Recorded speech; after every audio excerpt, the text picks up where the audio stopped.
Okay, so we are starting with part 11, Union State Relationship. Important chapter again from pre to mains, multiple question, और ये वो chapter जहां से आपको difficult question form हो सकते हैं. जैसे पंचायत बहुत इंपॉर्टेंट है, लेकिन बहुत डिफिकल्ट क्वेश्चन फॉर्म होने का स्कोप ही कम है. अगर आपने अच्छे से प्रिपेयर किया सॉल्व हो जाएगा. ये यूनियन स्टेट रिलेशनशिप और फेडरलिज्म, यहां पे क्वेश्चन डिफिकल्ट लेवल के बनने का स्कोप ज्यादा है. वाई? एक फेडरलिज्म का कंसेप्ट, और उसमें भी फिर सवाल इंडियन फेडरलिज्म पे है या फेडरलिज्म के जनरल कॉन्सेप्ट पे है, वहां मिस्टेक कर जाते हैं कई बार. तो एक तो कंसेप्चुअल अंडरस्टैंडिंग बहुत नेसेसरी है जब हम फेडरलिज्म की बात कर रहे हैं, उसकी इंडियन इंप्लीकेशन की बात कर रहे हैं. ठीक है. दूसरा, जब हम आते हैं कॉन्स्टिट्यूशनल प्रोमाइस में, तो आर्टिकल्स हैं जो याद भी रखने होते हैं और आर्टिकल हैं टेक्निकल.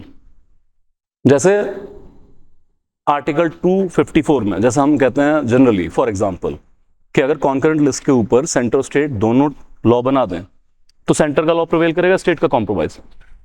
ठीक है, ये एक जनरल स्टेटमेंट. लेकिन फिर आर्टिकल 254 में it is the case of repugnancy, कि सिर्फ उतना कॉम्प्रोमाइज करेगा जितना इन कंफ्लिक्ट है. इस तरह की टेक्निकलिटी. या आर्टिकल 249 में जहां राज्यसभा पार्लियामेंट को स्टेट टॉपिक पे लॉ बनाने की पावर देती है, उसका 1 साल का रेजोल्यूशन, और फिर laws will be coterminous with the resolution period, it can be renewed n number of time. तो डीपर मतलब एक जनरल स्टेटमेंट के नीचे बहुत सारी लेयरिंग हो सकती है कॉन्स्टिट्यूशनल प्रोमाइस. और क्योंकि वो रूल है तो फिर आपको एग्जैक्ट रूल अगर पता है तो ठीक है, अदरवाइज क्वेश्चन सॉल्व नहीं होता.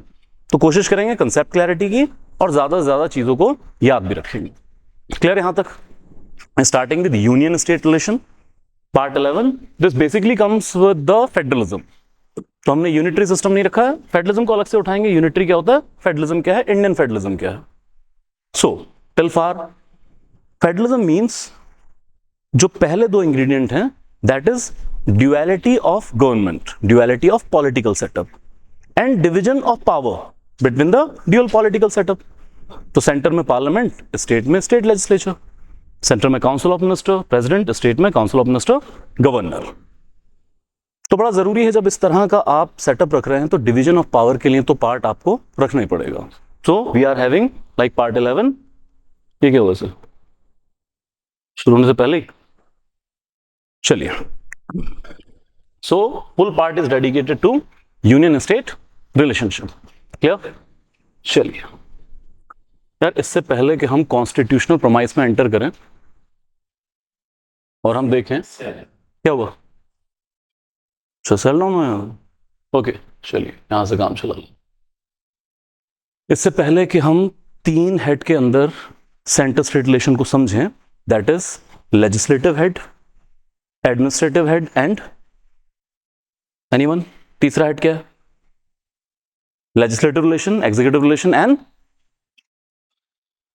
Judicial.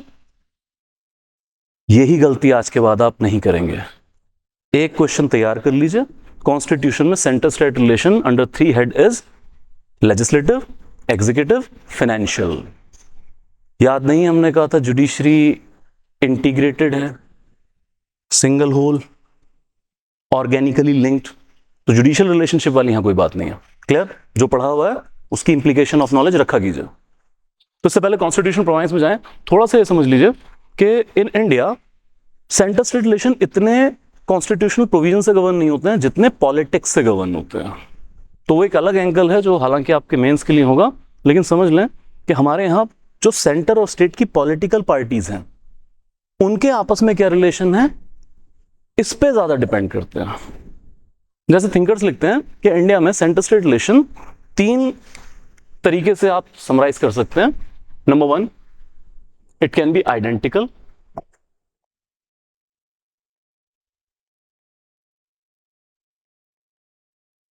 It can be congenial. It can be at time hostile. तो आइडेंटिकल क्या है? ये वो रिलेशनशिप है जहां पर सेंटर और स्टेट में एक ही पॉलिटिकल पार्टी है. तो यहां पर क्या हो रहा है कि आपके सेंटर और स्टेट के रिलेशन सेंटर स्टेट रिलेशन के तौर पे देखे नहीं जा रहे हैं. ये रिलेशन इंट्रा पार्टी मैटर के तौर पे देखा जा रहा है. तो आप इमेजिन करते हैं कि आज अगर किसी बीजेपी रूल्ड स्टेट को सेंटर से कोई प्रॉब्लम हो तो भाई वो आपस में पार्टी लेवल बात कर लेंगे, मोदी जी की एक कॉल आ जाएगी, बात खत्म। या सेंटर को किसी बीजेपी रूल्ड स्टेट से कुछ डिजायर है, it's just a matter of call, कौन सी मना करेगा उनको। तो कंजीनियल रिलेशन मतलब ये आइडेंटिकल है, एक ही आइडियोलॉजी वर्क कर रही है, उनका इंटरेस्ट एक ही है। जो हम कल बात कर रहे थे कि दिल्ली में जैसे ही बीजेपी रूल गवर्नमेंट आई है, लिटिगेशन भी खत्म हो गया सर, स्मूथ काम चल रहा है। दूसरा हो सकता है कंजीनियल, यहां पर यह हो सकता है कि सेंटर और स्टेट में पॉलिटिकल पार्टी तो अलग रूल कर रहे हैं, लेकिन या तो इनका आपस में कोलिशन है, या फिर इनमें कोई बहुत ज्यादा आइडियोलॉजिकल डिफरेंस नहीं है या इंटरेस्ट क्लैश नहीं है। जैसे इस वक्त बिहार में है तो हम कहते हैं जेडीयू की सरकार, लेकिन बीजेपी कोलिशन के अंदर है। या फिर जैसे पंजाब में हुआ करता था, आपा कहते सी अकाली सरकार, but that was the coalition with BJP, जिन्हों कहते 9 मास का रिश्ता। कहीं थोड़ी किसी महान पॉलिटिशियन ने कहता सीगा कि सेंटर च भी बीजेपी है ते इत्थे साडी सरकार आउण दो, ट्रक भर भर के पैसा आया करूगा, बोरियां ला लिया करो। कहा सी किसी महान पॉलिटिशियन ने कदे है? किस कॉन्फिडेंस पे कहा जा रहा है? ये तो चंद्रे लोका ने कलाकार खोले। ये इसी कॉन्फिडेंस पे कहा जा रहा है कि भाई हमारे रिलेशन कंजीनियल हो जाएंगे। Clear? Okay, then comes hostile. How come hostile? जहां पर सेंटर और स्टेट में पॉलिटिकल पार्टीज भी अलग हैं और साथ में इनका आइडियोलॉजिकल और इंटरेस्ट क्लैश भी है, जो कल के मॉडल में आप दिल्ली में देखने को मिल रहा था। लिटिगेशन दर लिटिगेशन हो रही है, जो भी कॉन्स्टिट्यूशनल प्रोविजन है उनका फायदा उठा के एक दूसरे काम रोके जा रहे हैं। तभी आप जितने भी अपोजिशन रूल्ड स्टेट हैं वहां पर आप क्या देखेंगे कि सर सीएम कह रहा होगा डेवलपमेंट क्यों नहीं हुई, कि जी सेंटर हेल्प नहीं कर रहा हमारी, तो या फिर सीबीआई जैसी एजेंसीज की जनरल कंसेंट ही वापस ले लेंगे कि हम पे तो ईडी छोड़ी जा रही है, सीबीआई छोड़ी जा रही है। तो यहां पर पॉलिटिकल रीजंस की वजह से हॉस्टाइल इन नेचर हो जाएगा। क्लियर है? अब अगर शुरुआती दौर में देखें, since 1951-52 election to 1967 even, centre state relation की प्रोविजन इन्वोक ही नहीं हुई थी, क्योंकि 1967 तक centre and state largely ruled by Congress itself. मतलब योगेंद्र यादव लिखते हैं 1967 को first political upsurge in India. मतलब कुछ ऐसा नोशन था कि बहुत सारी जनता को कांग्रेस और सरकार का फर्क ही नहीं पता था, उनको लगता था यही अब लेजिटिमेट रूलर हैं अंग्रेजों के जाने के बाद। 1967 में स्टेट्स में कुछ इंपॉर्टेंट घटनाएं घटी, जैसे रीजनल पॉलिटिकल पार्टीज का राइज, कॉलिशन पॉलिटिक्स, और फिर कॉलिशन पॉलिटिक्स के साथ साथ नॉन कांग्रेशनल गवर्नमेंट। तो जो मुद्दे पहले नेहरू जी की एक चिट्ठी से सॉल्व हो जाया करते थे, अब वो नहीं होंगे, सीएम अजर्ट करने लगे अपने राइट्स। 1967 के बाद आपको सेंटर स्टेट रिलेशन ज्यादा प्रैक्टिकल होता हुआ दिखता है, उसमें झगड़े बढ़ते हुए दिखते हैं। क्लियर? ओके, तो चलिए ये अदर एस्पेक्ट है यूनियन स्टेट की प्रैक्टिकलिटी को समझने का। हम चलते हैं अपने एग्जाम पर्पस से पार्ट 11 की प्रोविजन के अंदर। Just let me read out क्या लिखा है। There was some confusion WhatsApp group discussion today on the vice president's role. Okay ठीक है सर। ये जो 6 मंथ क्लॉज का ग्रुप में हंगामा कर रखा है, तो मैंने अपनी एक्सप्लेनेशन वीडियो में क्लियर कट बताया हुआ है, पर फिर भी अगर आप एक्सप्लेनेशन चाहते हैं तो आप एक चीज समझें कि हो सकता है कोई इस स्टेटमेंट को करेक्ट कह रहा हो। सवाल है कि वाइस प्रेसिडेंट मैक्सिमम 6 महीने तक एक्टिंग प्रेसिडेंट रह सकते हैं, यह है स्टेटमेंट। अब इसको जो भी सही कर रहे हैं वो इसलिए कर रहे होंगे क्योंकि there is a thumb rule कि 6 मंथ के अंदर अंदर इलेक्शन करा लिया जाएगा।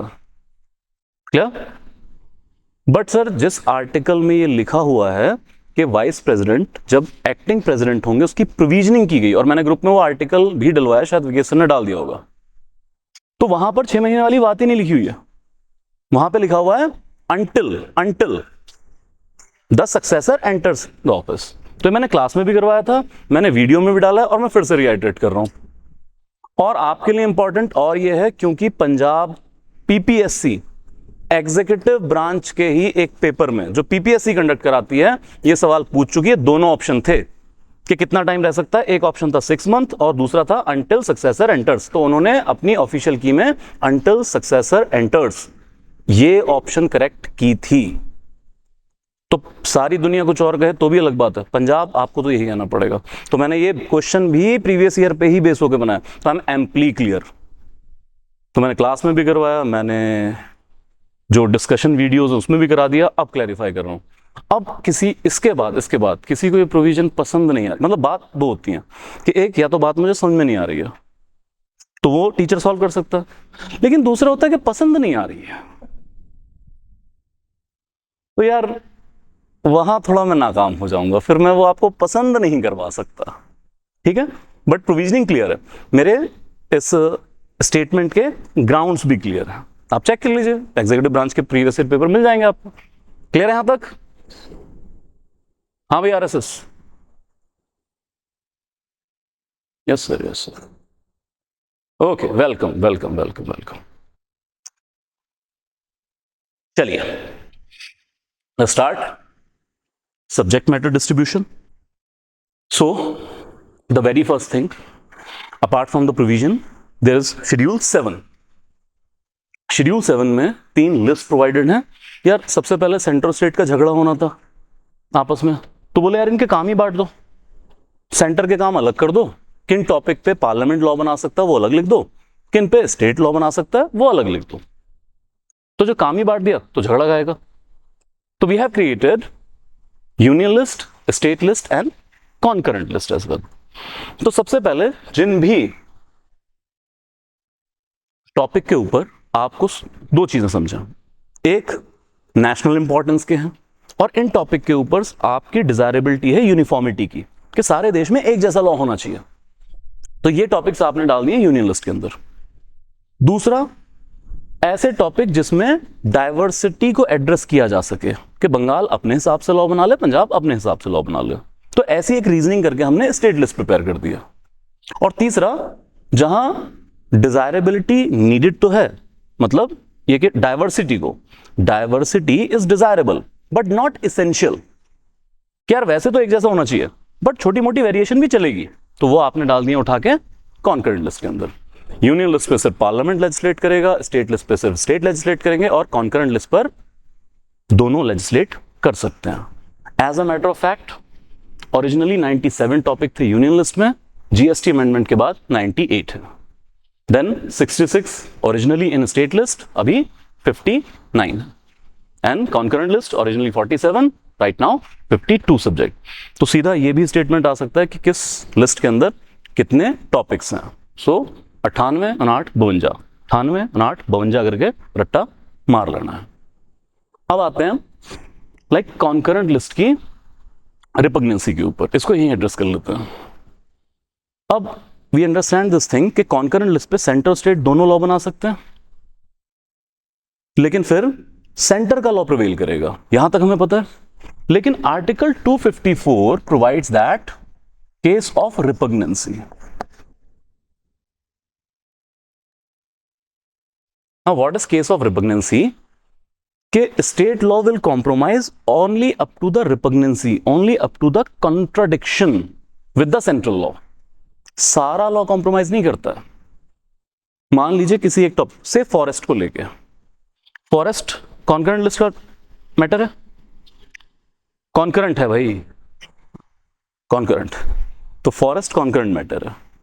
नाउ इट कम्स टू कि फॉरेस्ट पे तो बहुत अलग अलग चीजों के लिए लॉ बन सकते हैं। मान लो सेंटर का लॉ आ गया सिर्फ फ्लोरा पे, उन्होंने पेड़ पौधों के लिए लॉ बना दिया, और जो स्टेट का लॉ है वो वाइल्ड एनिमल की बात कर रहा है। दोनों में अगर कहीं कोई कॉन्ट्राडिक्शन नहीं है, दोनों लॉ प्रिवेल करेंगे। बट सपोज कुछ ऐसा लॉ हो गया कि एक सेंटर का लॉ है और ये है स्टेट का लॉ ऑन द फॉरेस्ट, लेकिन आपस में कुछ पोर्शन ये कॉन्ट्राडिक्ट कर रहे हैं, तो फिर सेंटर का लॉ प्रिवेल करेगा, स्टेट का कॉम्प्रोमाइज कर जाएगा। और अगर कहीं ऐसा हाइपोथेटिकली है कि स्टेट का सारा लॉ सेंटर से ओवरलैप कर रहा है, तो भी सारा कॉम्प्रोमाइज हो जाएगा। पर हमें क्या याद रखना है? Case of repugnancy, case of contradiction. Clear? याद रह जाएगा यहां तक?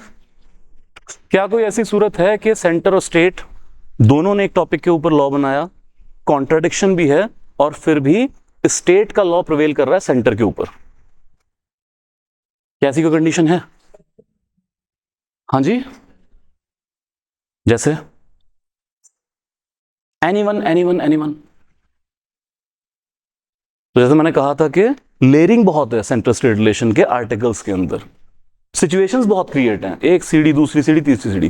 तो ये आखिरी सीढ़ी है इसकी, समझ लीजिए।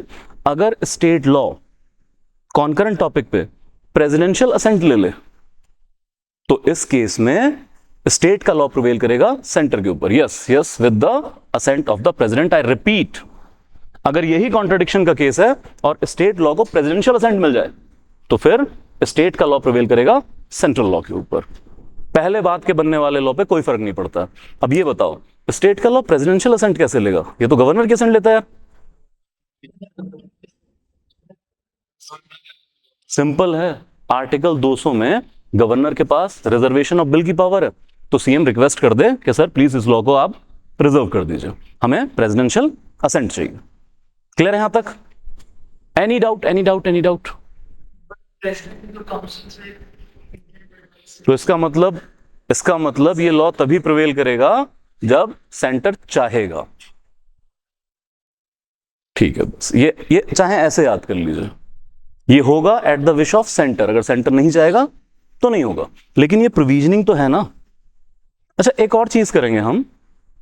यार ये ना एक बड़ा गलत है ये, मतलब हम जैसे टीचर्स के लिए भी बड़ी प्रॉब्लमेटिक है कि हमें, मतलब मैं इसको बार बार सेंटर स्टेट रिलेशन के तौर पे पढ़ा रहा हूं, ऐसे पढ़ाना नहीं चाहिए। अच्छा, मैं इसलिए कह रहा हूं क्योंकि हमारे दिमाग में, हमारे जहन में सेंटर प्रोमिनेंट है, तो अगर मैं वो वर्ड यूज करूंगा तो ज्यादा स्ट्राइक कर जाएगा आपको। लेकिन असल में इस पार्ट का नाम सेंटर स्टेट रिलेशन है ही नहीं, इस पार्ट का नाम है यूनियन स्टेट रिलेशन। तो अगर मैं सही अप्रोच की बात करूं या सही वे की बात करूं तो यूनियन के तौर पे इसको पढ़ाना चाहिए, क्योंकि अब यूनियन अपने आप में क्या है? Union of states. तो असल में हमें अपना मतलब अप्रोच ठीक करने की जरूरत है। पर ये सब चीजें कहां काम आएंगी? आपके मेंस में काम आएंगी कि हमें अब सेंटर और स्टेट देखते हैं तो हमें एंटीथेटिज्म नजर आ रहा है, और पंजाब में तो और ज्यादा नजर आ रहा है, क्योंकि ਇੱਥੇ उस तरह की फीलिंग भी है ना कि पंजाब नाल ਤਾਂ ਧੱਕਾ ਹੁੰਦਾ है, साडी हिक ते दिलिए नहीं तू होर मारना कोड़े, सेंटिमेंट है एक तरह का। तो आपको एंटीथिज्म दिखता है। आप जहां यूनियन यूज करना शुरू करेंगे तो यार अल्टीमेटली स्टेट्स की तो यूनियन है, कोई दो पार्टी नहीं दिखेंगी आपको। अप्रोच हमारी वो होनी चाहिए, लेकिन मजबूरी है कि उस अप्रोच से शायद उतना इफेक्टिवली याद ना रह पाए। हाँ जी, हाँ एग्जैक्टली एग्जैक्टली। ये सब अमेरिकन ट्रेडिशंस हैं, वो नहीं यूज करनी चाहिए टर्मिनोलॉजी।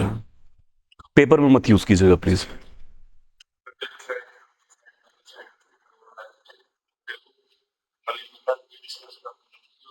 किससे? Only on the aid and advice of council of minister. वो तो on aid and advice of council of minister पे ही काम कर रहे हैं। क्लियर? चलिए अगला क्वेश्चन तैयार कीजिए जी। Residuary power with the centre. सो ऐसा तो नहीं है कि इन तीन लिस्ट में सारा ब्रह्मांड समा गया और इसके बाहर कोई लॉ मेकिंग का टॉपिक ही नहीं है। तो रेजिडरी पावर बस इतना याद रखिए, जो कहीं मेंशन नहीं है उसके ऊपर लॉ कौन बनाएगा? सेंटर। तो अब जरा थीम पकड़िए, सेंटर को सब्जेक्ट मैटर डिस्ट्रीब्यूशन में ज्यादा पावर दी गई है। लाइक 98 टॉपिक ये 52 इस पे भी कर सकता है। क्लियर? और इसके अलावा रेजिडरी भी उसके पास है। इसका मतलब स्टेट की लेजिस्लेटिव पावर बहुत लिमिटेड है, ओनली अपॉन स्टेट लिस्ट या फिर concurrent list. So residuary power belongs to centre, not to the states. And then comes, इस पावर को और कम किया गया by 42nd amendment 1976। 5 topic state list के उठा के कॉन्करेंट लिस्ट में डाल दिए गए। So topics are education, forest, weights and measures, administration of justice and protection of wildlife and birds। बस इन 5 टॉपिक को रट्टा लगा लेना है। एक ही अमेंडमेंट है जिसने टॉपिक ट्रांसफर किए हैं, 42nd amendment 1976। Any doubt? Establishment of local courts वगैरह इस तरह की चीज है, जस्टिस का एडमिनिस्ट्रेशन कैसे होगा, उन सबको रूल्स फॉर्मेशन, ये सारी चीजें। जी मैंने कहा ना, जो कहीं नहीं लिखा है, जो किसी लिस्ट में मेंशन नहीं है, तो वो कोई एग्जॉस्टिव लिस्ट है ही नहीं। जीएसटी आया तो कहीं मेंशन था क्या? ये भाई यूरोपियन कॉन्सेप्ट उठा लिया हमने, बना दिया लॉ। क्लियर? चलिए मूव टू नाउ सम। अच्छा, इससे पहले एक और चीज कर लीजिए, टेरिटोरियल नेक्सस, उस पर भी 2-3 क्वेश्चन आ जाते हैं। एक तो है सब्जेक्ट मैटर डिस्ट्रीब्यूशन, किस सब्जेक्ट पे कौन लॉ बनाएगा, और दूसरा क्या है, एक है टेरिटोरियल नेक्सस।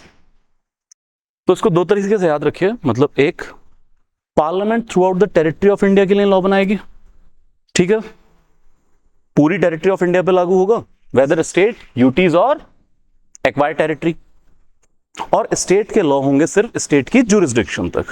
हालांकि इस पॉइंट पे मैंने एमसीक्यूज में काफी 3-4 क्वेश्चन बनाए अलग अलग तरीके से। तो जैसे एक तो ये है कि स्टेट के लॉ इंप्लीमेंट होंगे सिर्फ स्टेट के अंदर। पंजाब ने अगर प्रॉपर्टी टैक्स बनाया तो वो सिर्फ पंजाब पे लागू होगा, हरियाणा वालों पे थोड़ी हो जाएगा। लेकिन फिर एक चीज ये आती है कि मान लीजिए हरियाणा का कोई रेजिडेंट है और पंजाब में आके क्राइम कर जाए, तो क्या पंजाब का कोई स्पेशल लॉ है जो यहां के क्राइम के लिए है, वो लागू नहीं होगा? ये क्या हो रहा है? इसकी मनमर्जियां ज्यादा नहीं हो रही आज? रुको यार 1 मिनट।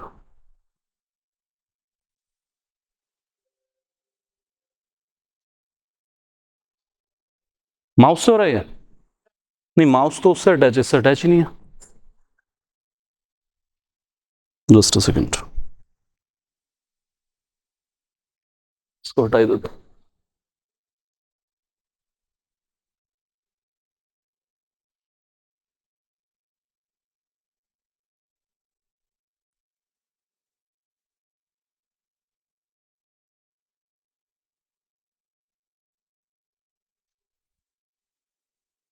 ठीक है, ओके। 2-3 चीजें सुनिए।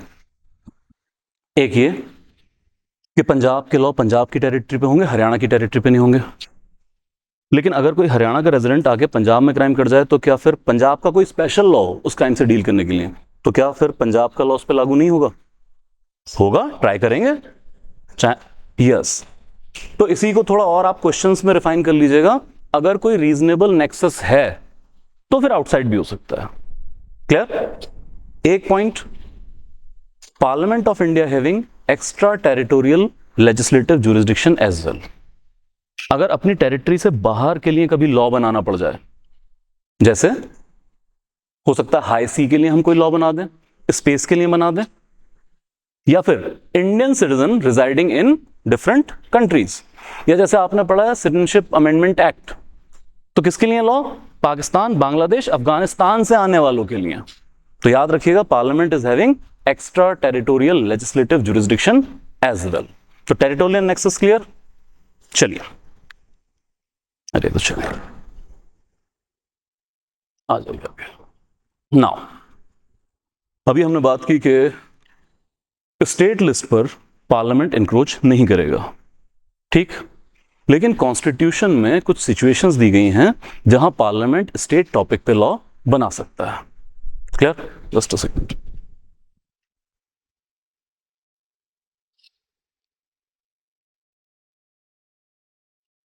ठीक है, और 1 minute. With the assent of president, when states law get presidential assent, governor reserve, yes, yes, yes. Okay okay okay, चलिए ठीक है यहां तक। Okay, now we come to this thing. यार देखो, एक तो अब थीम भी इसके साथ साथ कवर करते चलिए कि किस तरीके से सेंटर स्टेट रिलेशन में सेंटर को ज्यादा पावर दी गई है। तो एक तो हमने देखा कि टेरिटोरियल नेक्सस में parliament is having upper hand, then distribution of subject matter, parliament is again upper hand, और इसके बाद जो स्टेट लिस्ट के टॉपिक दिए थे उस पर भी सेंटर इंक्रोच कर जाएगा। तो क्या क्या सिचुएशन है? पहली, article 249, here Rajya Sabha is empowered. Rajya Sabha is empowered.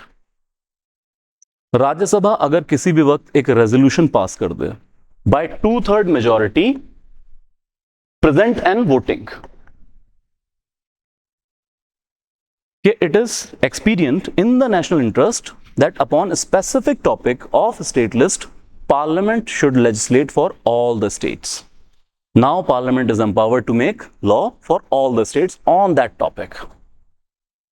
लेकिन इसमें भी आप देख रहे हैं किसकी, अगर राज्यसभा सहमत हो रही है इसका मतलब स्टेट खुद सहमत हो रहे हैं, स्टेट खुद कह रहे हैं, क्लियर। बट पावर किसके पास है, बॉडी राज्यसभा के पास। यहां तक क्लियर। इसके आगे की टेक्निकलिटी ये कि इस रेजोल्यूशन का टाइम होता है 1 साल। तो ऐसे मान लीजिए आज राज्यसभा ने ये रेजोल्यूशन पास कर दिया कि यार स्टेट्स में ना पुलिस की हालत है बहुत खराब। अब पुलिस स्टेट टॉपिक है, अब all the states are having pathetic policing. कोई कितना दावा करता रहे कि लॉ एंड ऑर्डर वगैरह, तो कहें कि यार क्योंकि मॉडल पुलिस एक्ट कोई स्टेट अपने यहाँ एनेक्ट कर नहीं रहा है, तो राज्यसभा ने रेजोल्यूशन पास कर दिया, पार्लियामेंट बिल पास। 1 साल के अंदर अंदर आपको ये लॉ लेके आना पड़ेगा, पार्लियामेंट 1 साल में एनेक्ट करेगी, क्लियर। और ये जो लॉ होगा को terminus with the resolution period है, 1 साल के टाइम के लिए ये लॉ इंप्लीमेंट रहेगा। मान लीजिए आज रेजोल्यूशन पास हुआ, 2 महीने बाद लॉ आ गया, तो वो लॉ जो 10 महीने बचे होंगे सिर्फ उसमें चलेगा। लेकिन हाँ, राज्यसभा इसी रेजोल्यूशन को रीअप्रूव कर सकती है कि इसी रेजोल्यूशन को उन्होंने फिर से पास कर दिया विद 2/3 मेजॉरिटी। तो यही रेजोल्यूशन का टाइम पीरियड 1 साल और आगे चला जाएगा और वो लॉ भी कोटर्मिनसली 1 साल और चल सकता है।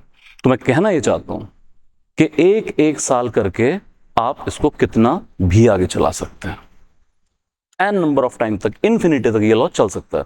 लेकिन अगर ये रेजोल्यूशन रीअप्रूव नहीं हुआ, रीपास नहीं हुआ, तो फिर 1 साल जहां खत्म होगा ये लॉ भी वहीं पे खत्म हो जाएगा।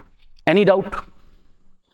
Okay, then you come to 252। पहले ये उठाइए। 252 मीन्स 2 और मोर स्टेट्स, 2 या 2 से ज्यादा राज्य अगर ये रेजोल्यूशन पास कर दें कि भाई हमारे पर्टिकुलर स्टेट टॉपिक पे पार्लियामेंट हमें लॉ बना के दे, now parliament is empowered to make law. तो मान लो 2 स्टेट ही कह दें कि यार प्रॉब्लम आ रही है भाई, पुलिसिंग ठीक नहीं है और हमारे पास तो लॉ कमीशन वगैरह है नहीं, सेंटर के पास रिसोर्सेज ज्यादा है, तो ऐसा करते हैं पार्लियामेंट से बनवा लेते हैं यार, ये रिसर्च अच्छी करवा लेंगे।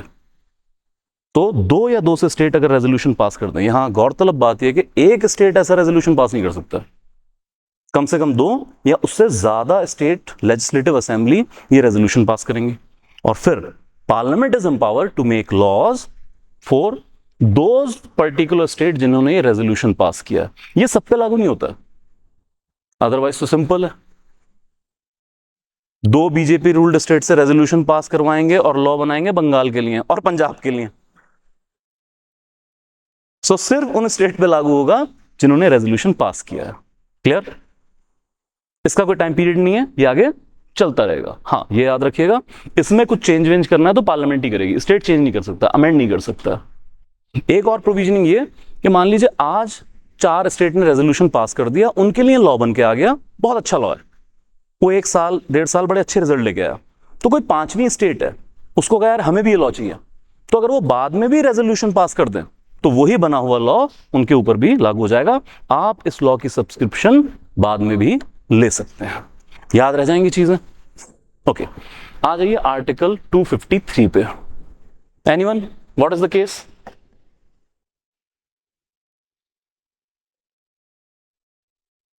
यार I don't know what is the reason, but मैंने बहुत सारे स्टेट्स के, जब इस पोर्शन के ऊपर, स्टेट्स की बात कर रहा हूं मैं, यूपीएससी की नहीं, तो डिफरेंट स्टेट्स के जब इस पोर्शन पे पीवाईक्यूज देखे हैं पिछले 5 साल के, अप्रोक्सीमेटली 8 साल के, सबसे ज्यादा जो आर्टिकल पूछा है रिपीटेडली वो 253 पूछा है। पता नहीं क्या रोमांटिसिज्म है इसके साथ, और बहुत सिंपल सा आर्टिकल है ये, और कोई स्टेट ऐसा नहीं है जिसने इसके ऊपर सवाल ना पूछा हो।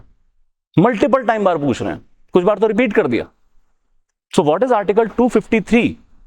That in case of international treaty, अगर इंडिया ने कोई इंटरनेशनल ट्रीटी साइन की और उसकी लीगल ऑब्लिगेशन को इंप्लीमेंट करने के लिए we have to make law, then parliament is empowered to make law on any topic whether it is falling under state list even. So for example, India is signatory to the UN Convention against torture. Yes, we are signatory. India is signatory to UN Convention against torture. अब अगर कल हम इसको ratify कर दें और हमें इसकी लीगल ऑब्लिगेशन निभानी हो तो हमें टॉर्चर बंद कराना पड़ेगा। तो पहला तो घरों में बंद होगा, उसके लिए लॉ आएगा, और इसके बाद बंद होगा थानों में, क्योंकि थानों में टॉर्चर चल रहा है। लेकिन जैसे ही इसके लिए लॉ बनाएंगे तो police is a state topic, तो क्या किसी स्टेट की परमिशन लेनी पड़ेगी? क्या राज्यसभा की परमिशन लेनी पड़ेगी? नो, किसी की परमिशन की जरूरत नहीं है। Just because we have signed international treaty we can make law for state topic as well. याद रह जाएगी चीज। तो सबसे पहले अभी के अभी ये 3 आर्टिकल याद कीजिए। 259 राज्यसभा, 252 टू और मोर स्टेट, 253 इंटरनेशनल। कौन कौन गिफ्ट कर सकता है पार्लियामेंट को स्टेट पे लॉ बनाने की पावर? राज्यसभा गिफ्ट कर सकती है, 2 या 2 से ज्यादा स्टेट कर सकते हैं, और इंटरनेशनल ट्रीटी गिफ्ट कर सकती है। 259, 252, 253, 249 सॉरी, 249, 252, 253। क्लियर? ये वाले 2 सिंपल हैं, ये अलग से उठा लीजिए। एक है नेशनल इमरजेंसी, एक है प्रेसिडेंट रूल। तो 3 specific article, 2 emergency. National emergency में, and this is related to article 250, national emergency में parliament is empowered to make law upon state list. But याद रखिए कॉन्करेंट पावर है, मतलब इमरजेंसी में, नेशनल इमरजेंसी में state list behaves like concurrent list. और अगर पार्लियामेंट ने नेशनल इमरजेंसी में स्टेट टॉपिक पे लॉ बना दिया जो वो अदरवाइज नहीं बना सकती थी, तो ये लॉ कंटिन्यू रहेगा ड्यूरिंग द नेशनल इमरजेंसी, और नेशनल इमरजेंसी के सीज होने के बाद 6 महीने और कंटिन्यू रह सकता है। आप कूलिंग ऑफ पीरियड सोच लीजिए, उसके बाद ये लैप्स कर जाएगा। तो ये परमानेंट नहीं है, परमानेंट नहीं है। Then you come to president rule. अब आगे हम इमरजेंसी पढ़ेंगे कल, तो हमें यह पता चलता है कि अगर president rule in state is imposed, then legislative assembly is either in suspended animation और डिसॉल्व। 2 इफेक्ट हैं, लेकिन in either case legislative assembly is not capable of doing legislative work. So अगर स्टेट को लॉ की जरूरत पड़ जाए तो स्टेट टॉपिक पे लॉ कौन पास करेगा? पार्लियामेंट पास करेगी। और ये वाला लॉ परमानेंट है, आगे जाके रिपील करना हो कर देना, बट इसका कोई लैप्स पीरियड नहीं होता। क्लियर यहां तक? सो याद रह जाएगा 249 राज्यसभा, 252 टू और more state, 253 international treaty, 250 national emergency effect, then 356 that is president rule effect. अच्छा, इन आर्टिकल्स को बहुत अच्छे से प्रिपेयर कीजिएगा। यूपी ने एक बार क्वेश्चन पूछा, अब ये आर्टिकल 249 ना काफी बड़ा सा आर्टिकल है, लंबा चौड़ा सा। उन्होंने क्वेश्चन में सारा आर्टिकल लिख दिया भाई, आधे पेज का क्वेश्चन था वो, और बस इतना पूछ लिया कि ये जो सारा काम हमने बताया ये हो सकता है, ये बताओ कौन सी मेजॉरिटी नीडेड है। ढाई मतलब आधी लाइन का आंसर बस। स्पेशल, पर उन्होंने ऐसे पूछा नहीं था स्पेशल, उन्होंने बाकायदा लिख के पूछा था 2/3 of total strength plus 50%, 2/3 present and voting and so how. तो उतनी डेलिकेसी के साथ इसको याद करना है। If they want to make a tough question, technical question, then ये वाला जोन उनका फेवरेट होता है। हाँ जी, कल तुम चले, हाँ कहाँ चले गए थे आधी क्लास के बाद? सवाल ये ज्यादा इंपॉर्टेंट है। क्या हो गया था? मैं क्लास तो बात पूछता हूँ, फिर 10 मानो। चल कल यार किया हमने एंड में, कल ये टॉपिक किया हमने, ठीक है? तो चलो क्लास तो बाद अपन डिस्कस कर लेंगे, फिर जान नहीं देना। Okay, situations where union executive exercise control over legislative power of state. क्या है ये मुद्दा? इससे पहले जो हमने आर्टिकल देखे वहां पर स्टेट टॉपिक पे लॉ बनाने की पावर ही आ गई पार्लियामेंट के पास, वो खुद ही बना रहे हैं। ये कुछ सिचुएशन ऐसी हैं जहां लॉ मेकिंग तो कर रहा है स्टेट, लेकिन सेंटर की मंजूरी के बिना नहीं होगा, क्योंकि यहां पे प्रेसिडेंट इंपॉर्टेंट हो जाएगा।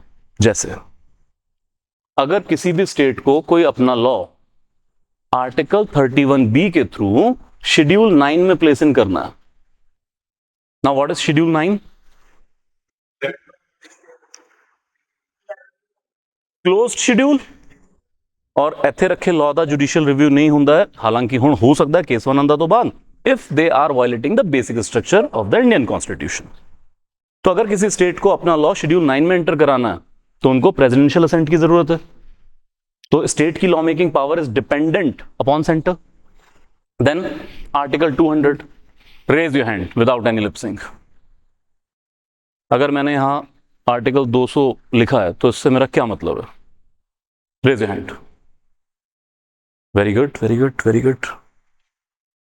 ये क्या हो रहा है भाई? डबल सेंचुरी, इतना इंपॉर्टेंट आर्टिकल। हाँ जी ma'am. Exactly, governor's power to reserve the bill for presidential assent. तो जैसे ही ये पावर यूज होगी, states legislative power is dependent upon centre. Clear है यहां तक? आर्टिकल 288, ये बड़ा इंपॉर्टेंट है, ऐसे कुछ याद कर लेना इलेक्ट्रिसिटी के नाम से। 304 इंटर स्टेट ट्रेड। सुनो, आर्टिकल 288 में लिखा है कि अगर स्टेट में कोई इलेक्ट्रिसिटी जनरेशन प्लांट है with the help of centre और with the law of centre, तो इस प्लांट में जो भी बिजली जनरेट हो रही है and that electricity is sold off, तो उस पर स्टेट टैक्स लगा सकता है। लेकिन जैसे ही ये टैक्स का लॉ आएगा, ये प्रेसिडेंट की असेंट के बिना लॉ नहीं बनेगा, ये कंपल्सरी रिजर्व होता है बिल। पटियाला डिस्ट्रिक्ट के अंदर there is the proposed nuclear power plant, बहुत सालों से प्रपोज है। तो कल को अगर न्यूक्लियर पावर प्लांट पंजाब में लगता है तो भाई सेंटर की हेल्प से लगेगा, इंटरनेशनल रिलेशंस तक इसमें आप यूज करेंगे। तो यहां जो भी इलेक्ट्रिसिटी जनरेट होगी और उसको अगर पंजाब बेचता है तो फिर उस पर टैक्स कर सकता है, क्योंकि पंजाब स्टेट के रिसोर्स यूज हो रहे हैं। लेकिन फिर ऐसा कोई भी टैक्सेशन आएगा, आपको प्रेसिडेंट की असेंट की जरूरत पड़ेगी, याद रह जाएगा। Then comes inter state trade and commerce. States inter state trade and commerce पर रीजनेबल रिस्ट्रिक्शंस इंपोज कर सकते हैं। I repeat, states inter state trade and commerce के ऊपर रीजनेबल रिस्ट्रिक्शन इंपोज कर सकते हैं। लेकिन स्टेट का कोई भी लॉ जो inter state trade and commerce पर रीजनेबल रिस्ट्रिक्शन इंपोज करता है, ऐसा बिल बिना प्रेसिडेंट की रिकमेंडेशन के लेजिस्लेटिव असेंबली में इंट्रोड्यूस नहीं किया जा सकता। नाउ सी द डिफरेंस, और ये बहुत यूनिक है अपने आप में, ऐसा और प्रोविजन में नहीं मिलेगा। मैं ये नहीं कह रहा हूं कि इस बिल को प्रेसिडेंट की असेंट की जरूरत है, मैं ये कह रहा हूं प्रेसिडेंट की रिकमेंडेशन के बिना तो ये बिल लेजिस्लेटिव असेंबली में इंट्रोड्यूस भी नहीं हो सकता है। तो आपको इंट्रोडक्शन के लिए भी प्रेसिडेंट की रिकमेंडेशन चाहिए, ताकि इंटरस्टेट ट्रेड डिस्टॉर्शंस ना आए।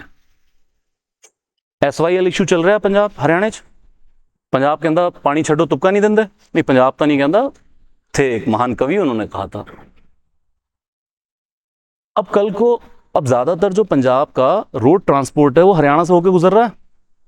अब कल को हरियाणा कोई ऐसा लॉ ले आए कि यार जितने पंजाब रजिस्टर्ड ट्रक हैं एक्सेसिव टैक्सेशन मारो इनके ऊपर, उससे जो पैसा जनरेट होगा बिजलैरी दा पानी खेतां नूं दवांगे इकट्ठा करके। Just hypothetical situation. तो यार स्टेट्स अपने वेस्टेड इंटरेस्ट के लिए कहीं ऐसा ना करने लग जाए, तो इसलिए ऊपर सेंटर बैठा है जो इन सब चीजों का ध्यान रखेगा। Any doubt? क्लियर? चलिए, एडमिनिस्ट्रेटिव रिलेशंस। हाँ जी, क्या चीज?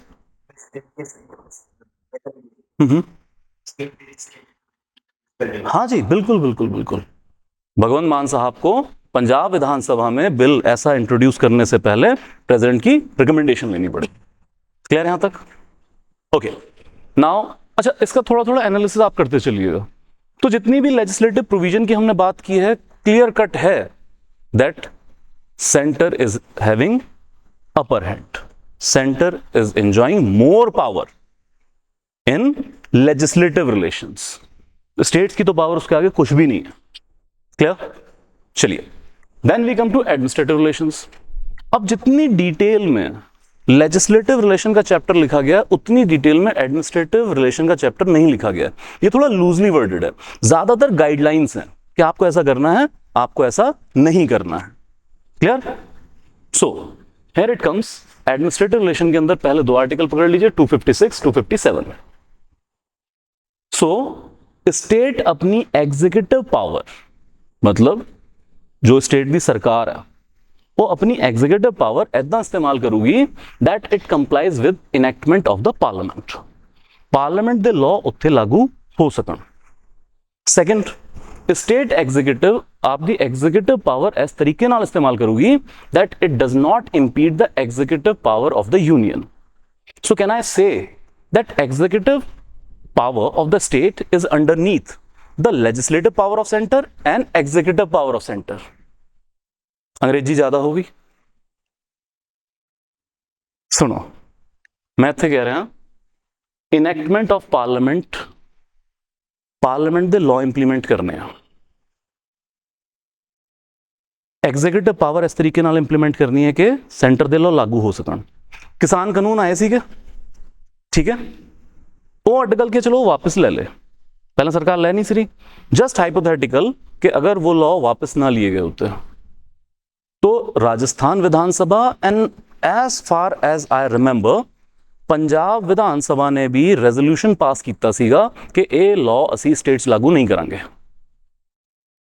राजस्थान ने तो किया सीगा, जस्ट फॉरगेटिंग, लाइक मुझे लग रहा है कि पंजाब ने भी किया था. ठीक है, तो क्या ये सिचुएशन पॉसिबल थी कि पंजाब इन लॉस को लागू ना करता? हाँ जी, नहीं सर, क्लियर कट लिखा हुआ है कि आप सेंटर की इनैक्टमेंट लागू करेंगे और नहीं करेंगे it's a failure of constitutional duty.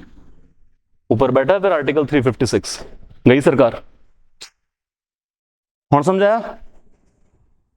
Centre the executive power नू नहीं तंग करना. हुण लॉ छड्डो, डीमोनेटाइजेशन याद है की होया यार इस मुल्क च?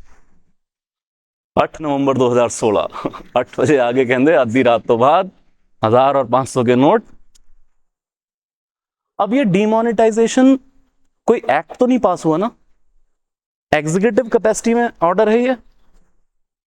भावें स्टेट्स ने जिन्ना मर्जी विरोध किया, Mamata Banerjee, all that leaders, लेकिन क्या किसी स्टेट ने कहा कि हम डिमोनेटाइजेशन लागू नहीं करेंगे, असि तो वही 1500 के नोट चलावांगे? नहीं सर, करना आपको पड़ेगा.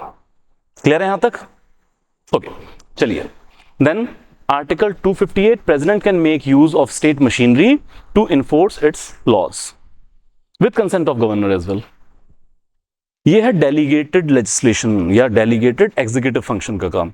इसके कुछ क्वेश्चंस मैंने वो 30 क्वेश्चंस वाले में डीपर किए हैं जहां बिल्कुल ही टेक्निकलिटीज हैं, वहां से थोड़ा प्रिपेयर कीजिएगा. तो यहां पर जब मैं बात कर रहा हूं कि सेंटर या प्रेसिडेंट स्टेट मशीनरी का यूज कर सकते हैं अपने लॉस को इन्फोर्स करने के लिए, प्रोग्राम को इन्फोर्स करने के लिए. यहां पे machinery is not about car and jeep, machinery is about offices. आप ही कल लोग एसडीएम होंगे तो सेंटर की पता नहीं कितनी गवर्नमेंट स्कीम्स आप ही के ऑफिस से इंप्लीमेंट हो रही हैं sir.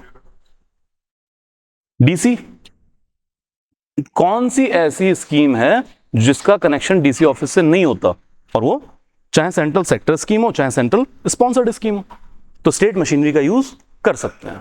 Clear? Then it comes to 258A, that state to entrust functions to union. मतलब क्या म्यूचुअल डेलीगेशन पॉसिबल है? एग्जीक्यूटिव फंक्शन की म्यूचुअल डेलीगेशन पॉसिबल है. तो स्टेट भी विद कंसेंट ऑफ सेंटर अपनी जो कुछ एग्जीक्यूटिव वर्क है वो सेंटर को दे सकता है. क्लियर यहां तक? ओके, चलिए कुछ और इंपॉर्टेंट आर्टिकल जो एडमिनिस्ट्रेशन से डील करते हैं. एक है creation of new all India service bye the parliament under article 312. 312 article में है कि अगर कभी भी new all India service create करनी है, कितनी ऑल इंडिया सर्विस है हमारे पास? कितनी? कौन कौन सी?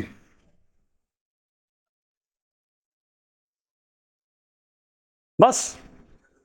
तो ये आईआरएस, फॉरेन सर्विसेज, ये सब क्या है?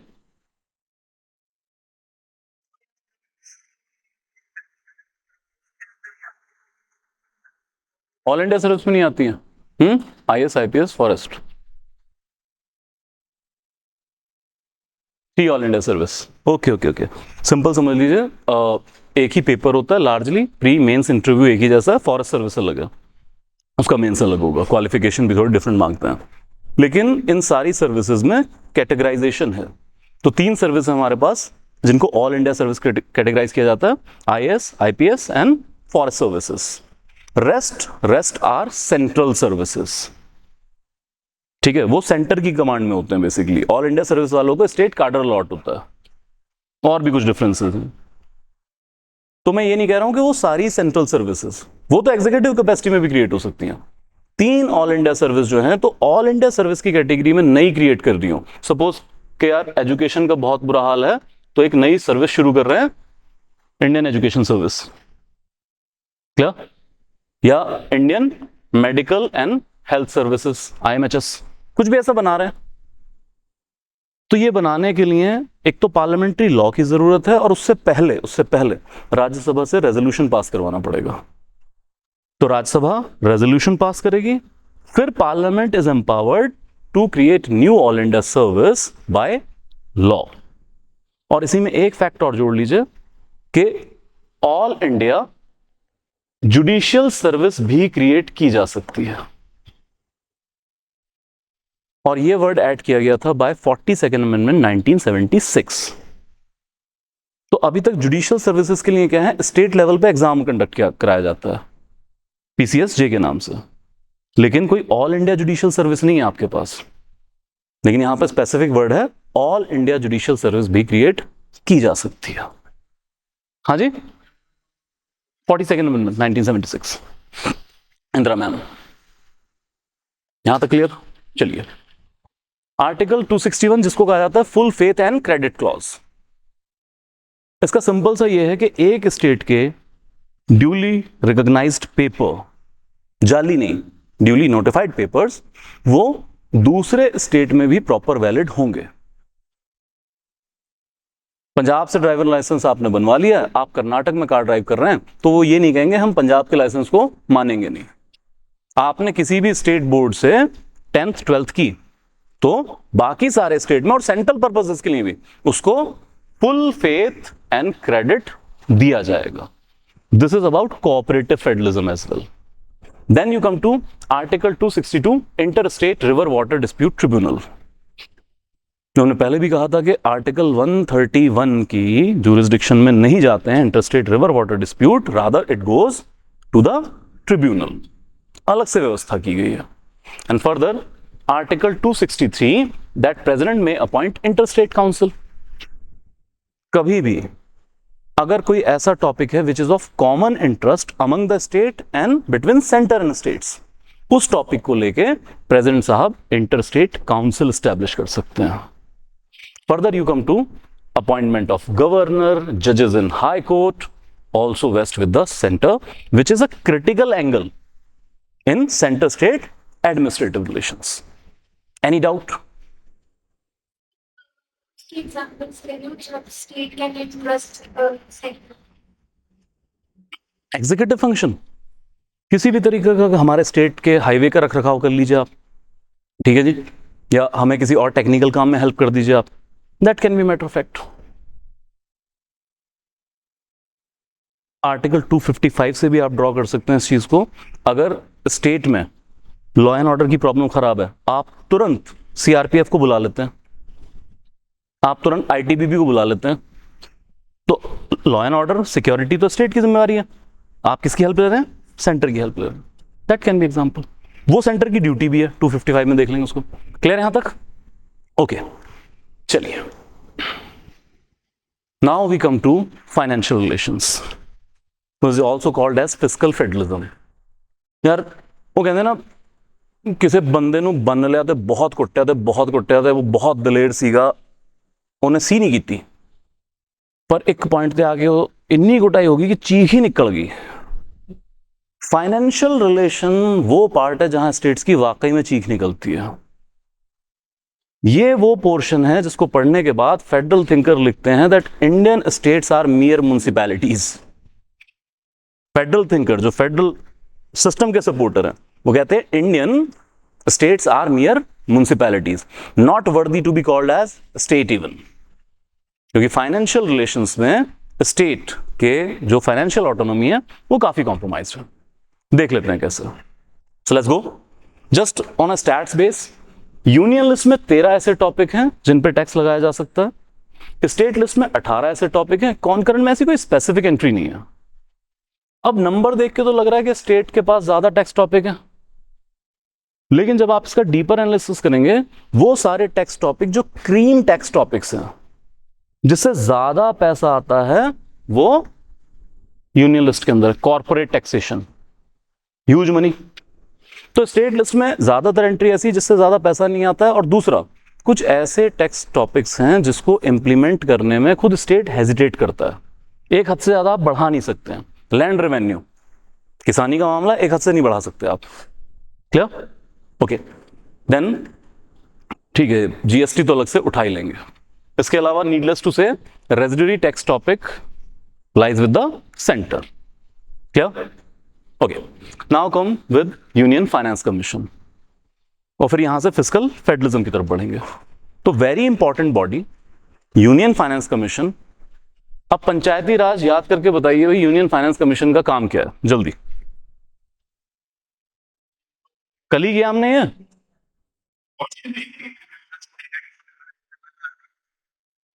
यूनियन फाइनेंस कमीशन के फंक्शंस क्या क्या हैं?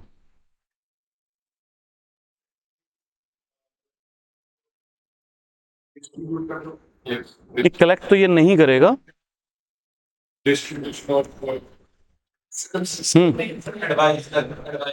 हाँ जी,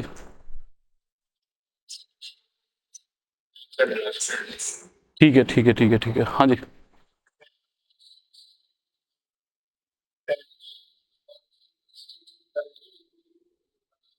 सर कोई पैरिटी वैरिटी नहीं होती, पैरिटी है ही नहीं सर, पैरिटी तो है ही नहीं सर। स्टेट को मनी पैसा रिजर्व करने का मेन मॉडल परसेंट जाएगा, जैसे 40% है इस पैसे वर्टिकल एंड हॉरिजॉन्टल डिस्ट्रीब्यूशन, ठीक है ठीक है ठीक है। और कुछ और कुछ? चलिए चीजों को थोड़ा साइंटिफिकली याद कीजिएगा, अगली स्लाइड पे कर लेते हैं। फिलहाल union finance commission is established by the president for 5-year period, और ये प्रोस्पेक्टिव वर्क करता है। जैसे इस वक्त 16th finance commission is already been established, अभी रिपोर्ट नहीं आई है इनकी। तो जो 16th फाइनेंस कमीशन की रिपोर्ट होगी वो अगले 5 साल सरकार इंप्लीमेंट करेगी। वो अलग बात कि ये बॉडी रिकमेंडेटरी इन नेचर है, तो फाइनल डिसीजन सरकार का होगा। तो 16th फाइनेंस कमीशन की रिपोर्ट को वो पार्शियली माने ना माने, कंप्लीटली मान ले, सरकार की मर्जी, रिकमेंडेटरी इन नेचर है। क्या कॉम्पोजिशन है? एक चेयरपर्सन है, 4 मेंबर होंगे। Qualification not provided by the constitution but decided by the parliament, and parliament has decided. क्या है? Chairman experience in public affair, public here means government. देन एक पर्सन होंगे जो क्वालिफाइड होंगे to become a high court जज, ज्यादातर retired जज ही होते हैं। देन एक एक्सपर्ट होंगे फाइनेंस या अकाउंट्स के। देन एडमिनिस्ट्रेशन के एक्सपर्ट होंगे, मे बी रिटायर्ड ब्यूरोक्रेट। और एक एक्सपर्ट होंगे इकोनॉमी के। तो 4+1, 5 लोगों की कॉम्पोजिशन से तैयार हो जाएगा आपका यूनियन फाइनेंस कमीशन। आपने बना दिया, अब ये काम क्या करेगा? जैसे मैंने कहा प्रोस्पेक्ट वर्क करता है। So it comes with, sir 3 head में याद कर लीजिए। Distribution of resources between centre and states, या फिर यही और टेक्निकल करना हो तो distribution of net proceeds of taxes between centre and state. वो अभी आगे एग्जांपल से क्लियर हो जाएगा। देन principles of grant in aid, जैसे स्टेट पंचायतों को ग्रांट देता है, ऐसे ही सेंटर स्टेट्स को ग्रांट देता है। तो किस स्टेट को किस पैरामीटर पर ग्रांट दी जाए, क्योंकि हर स्टेट को बराबर ग्रांट नहीं मिलती है। अभी हम 275 स्टैट्यूटरी ग्रांट कर लेंगे, different sum may be provided to different states.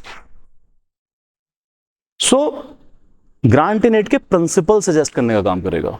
और तीसरा ये कि what measures should be adopted to augment the consolidated fund of state so that it may augment the financial positioning of panchayat and municipality. ਕਿ state ਦੇ consolidated fund ਨੂੰ ਕਿੱਦਾਂ ਮਜ਼ਬੂਤ ਕੀਤਾ ਜਾ ਸਕੇ ਤਾਂ ਜੋ ਉਹ ਅੱਗੇ ਪੰਚਾयतां ਤੇ म्यूनसिपैलिटी ਨੂੰ ਮਜ਼ਬੂਤ ਕਰ ਸਕਣ। तभी हमने लास्ट क्लास में ड्रॉ किया था even union finance commission recommendation is having implication upon Panchayati and municipal Raj. Clear यहां तक? 3 हेड में इसी तरीके से याद कर लेना है। Clear? Okay, then recommendation in nature वो हम कर चुके हैं। आ जाइए आगे। 15 फाइनेंस कमीशन। यार इसी साल यूपीएससी ने 15th फाइनेंस कमीशन की रिकमेंडेशन पे क्वेश्चन पूछ लिया। अब ये सोचो कि ये रिकमेंडेशन 5 साल पहले आई थी, फिर भी पूछ लिया। और इतना स्पेसिफिक क्वेश्चन पूछा है कि 4,800 करोड़ रुपए इस चीज के लिए, 2,800 करोड़ इसके लिए, जो किसी को याद नहीं होने चाहिए, या मतलब होंगे नहीं, होने भी नहीं चाहिए। सिर्फ एक क्लू से सारा क्वेश्चन हल हो गया एंड दैट वाज एक स्टेटमेंट में बस ये गलत दिया हुआ था 41 की, है ना? ठीक है, बस ये गलत था और पूरा क्वेश्चन सॉल्व हुआ। यार आप समझिए इस चीज को, एमसीक्यू का डिजाइन ही है कि आपको चारों की 4 स्टेटमेंट की 100% नॉलेज होने की कोई जरूरत नहीं है। सिंपल सी चीज है, अगर आपकी अच्छी तैयारी, क्रिस्टल क्लैरिटी है और जो आपने पढ़ा है वो अच्छे से पढ़ा है, उस पर कॉन्फिडेंस है, उस पर आपको कंफ्यूजन नहीं है, तो ये 4 ऑप्शंस आपकी हेल्प करेंगी। लेकिन अगर आपने कच्ची पढ़ाई की है, सिर्फ पढ़ के छोड़ दिया है, क्लैरिटी नहीं लेके आए हैं, तो उस सीन में यही 4 ऑप्शन आपको कंफ्यूज करने का काम करेंगे। Consolidation is more necessary. 2 statement भी पता है ना, तीसरी का अंदाजा भी है, एमसीक्यू सॉल्व है, ज्यादातर केस में सॉल्व है। तो आपको थोड़ा सा स्किल भी डेवलप करना है, इसीलिए इतने सारे एमसीक्यू प्रैक्टिस हो रहे हैं कि नियर पहुंचिए और नियर पहुंचिए आंसर के। एलिमिनेशन कर दिया, कुछ कंपोजिट नॉलेज पे सोच लिया। That's how we have to solve MCQs. Clear? देख लेते हैं क्या है। श्री एन.के. सिंह के अंडर बनाया गया था 15 finance commission. Vertical devolution 41% and horizontal devolution का क्राइटेरिया, बस ये 2 चीजें समझनी है। सो आगे हम देखेंगे there is a divisible pool under article 270। तो उस डिविजिबल पूल में जो पैसा कलेक्ट होता है that is divided between centre and state. तो उस डिविजिबल पूल की जो भी अमाउंट है, अब यूनियन फाइनेंस कमीशन रिकमेंड करता है कि कितना पैसा सेंटर रखेगा, कितना स्टेट रखेगा। तो इन्होंने कहा है कि सर वर्टिकल डिवोल्यूशन मतलब सेंटर से स्टेट्स के लिए जो आप पैसा देंगे वो 41% पैसा स्टेट को जाएगा, बाकी सेंटर रख लेगा। लार्जर चंक रख रहा है सेंटर। क्लियर? अब इसके आगे आइए, 41% पैसा अगर वर्टिकल डिवोल्यूशन में आ गया तो स्टेट एक तो है नहीं, स्टेट है आपके 28। तो अब ये पैसा 28 स्टेट में बटेगा, लेकिन बराबर नहीं बटेगा, क्योंकि हर स्टेट की different need, different population, different size. तो it comes to that horizontal devolution के लिए क्या फॉर्मूला है? तो इसके लिए फॉर्मूला आप डिफरेंट वेटेड क्राइटेरियाज यूज करते हैं। हर स्टेट को इस वेटेड क्राइटेरिया के अकॉर्डिंग कुछ पॉइंट्स मिलेंगे, उसके अकॉर्डिंग कैलकुलेट करके पैसा दे देंगे। तो इसमें सबसे ज्यादा वेटेज है 45% income distance. Then come population as per 2011 census 15%। Then comes area again 15%। Then demography on total fertility rate 12.5%। Forest and ecology that is 10% and lastly tax effort 2.5%। एक तो इनको अच्छे से याद कर लीजिए, हो सकता है यूपीएससी की तरफ पे क्वेश्चन बने तो इसमें से कोई और स्टेटमेंट डाल दें, जैसे सबसे ज्यादा किसका और सबसे कम किसका है, सिर्फ 2.5% टैक्स एफर्ट, वो जरूर याद कर लीजिएगा।